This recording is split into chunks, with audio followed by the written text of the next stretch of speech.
closed corporation versus special corporation. So the main differences. In a closed corporation, the classification of corporation may be stock or non-stock, while in educational corporation, it may be stock or non-stock, and in a religious corporation, it should be non-stock only. So the purpose for closed corporation is mainly for business. Now in educational corporation, it should be for education, and in religious corporation should be for religion. Now the governing laws. In closed corporation, primarily governed by Chapter 12, Section 95 to 104 of this code, statutorily governed by other titles of this code. Educational corporation, it is primarily governed by special laws and by general provisions of this code. In religious corporation, it is primarily governed by Chapter 12, Sections 107 to 115 of this code, statutorily governed by general provisions of non-stock corporation of this code. Now, the management. So, in a closed corporation, stockholders may assume the management functions. In such a case, the concerned stockholders must perform the duties and assume liabilities of director. In educational corporation, the management is vested on board of directors or board of trustees. Now, in religious corporation, corporation sole is created as a trustee, having legal personality to administer and manage affairs, property, and temporalities of any religious denomination, sect, or church. It is comprised by a single person, and in religious society, it shall be managed by the board of trustees, whose members shall not be less than 5 nor more than 15. So let's go to the composition. So, in closed corporation, number of persons who may own shares should not exceed 20. For educational purposes, for non-stock corporations, minimum number of incorporators and trustees should not be less than 5 or more than 15, provided that the number of trustees shall be multiples of 5. For stock corporations, the number of directors shall be governed by the provisions on stock corporations. In religious corporation, it may be incorporated by one or more persons. Now, these are the other salient features. In closed corporation, listing of the corporate stocks in any stock exchange or making a public offering of those stocks is prohibited. Stockholder has the right to withdraw by compelling the corporation to repurchase or purchase shares provided that corporation has sufficient assets. The law does not require the existence of unrestricted retained earnings.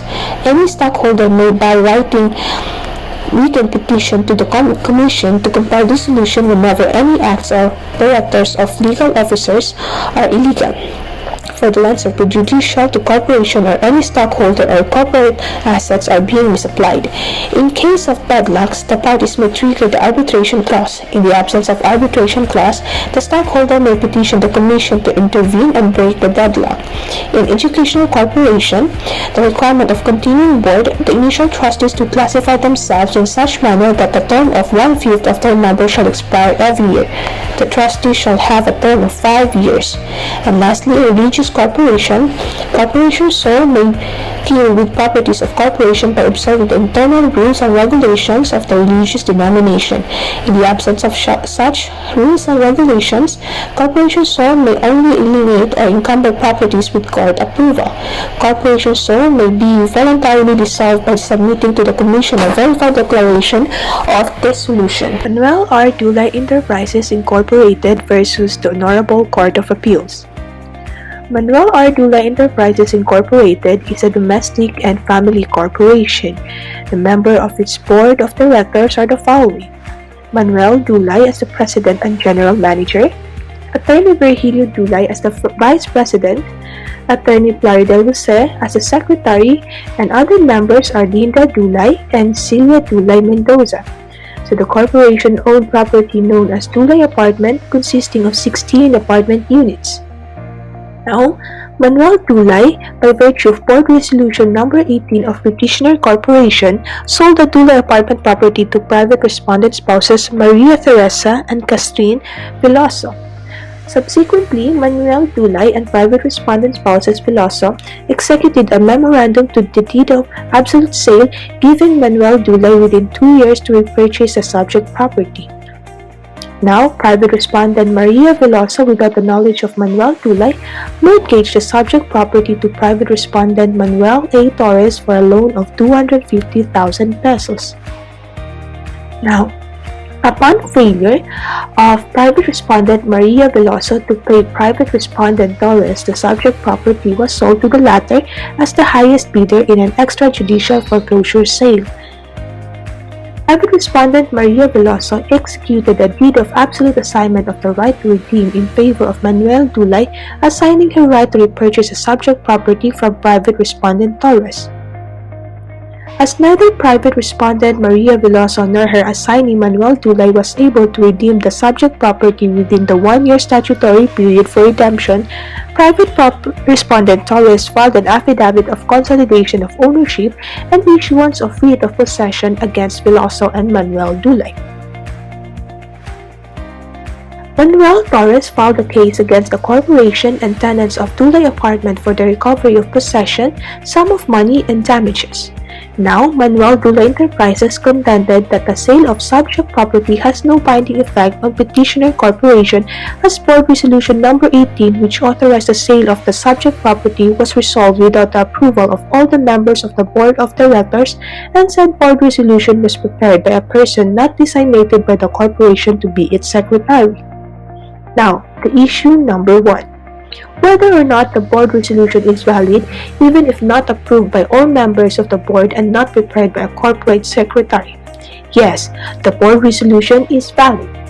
Now, according to Section 101 of the Corporation Code of the Philippines, when board meeting is unnecessary or improperly held, unless the bylaws provide otherwise, any action by the directors of a closed corporation without a meeting shall nevertheless be deemed valid if, before or after such action is taken, written consent thereto is signed by all the directors, or all the stockholders have actual or implied knowledge of the action and make no prompt objection thereto in writing, or the directors are accustomed to take informal action with the express or implied acquiesce of all the stockholders, or all the directors have expressed or implied knowledge of the action in the question, and none of them makes prompt objection thereto in writing.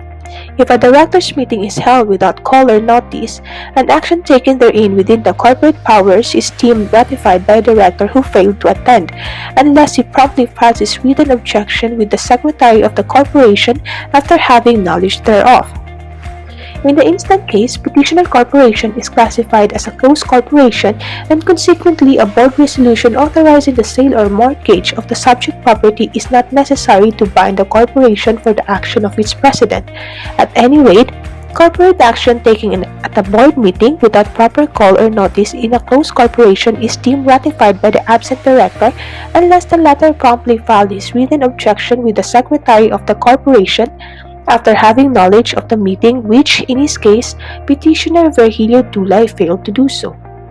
Now, issue number 2.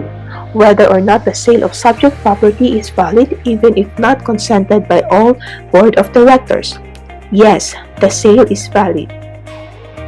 Appellant Virgilio Dulay protestations of complete innocence to the effect that he never participated nor was even aware of any meeting or resolution authorizing the mortgage or sale of the subject premises is difficult to believe. On the contrary, he is very much privy to the transactions involved. To begin with, he is an incorporator and one of the board of directors designated at the time of the organization of Manuel Dulay Enterprises Incorporated. In ordinary parlance, the said entity is loosely referred to as a family corporation. The nomenclature, if imprecise, however, fairly reflects the cohesiveness of a group and the parochial instincts of the individual members of such an aggregation of which Manuel Dulay Enterprises Incorporated is typical.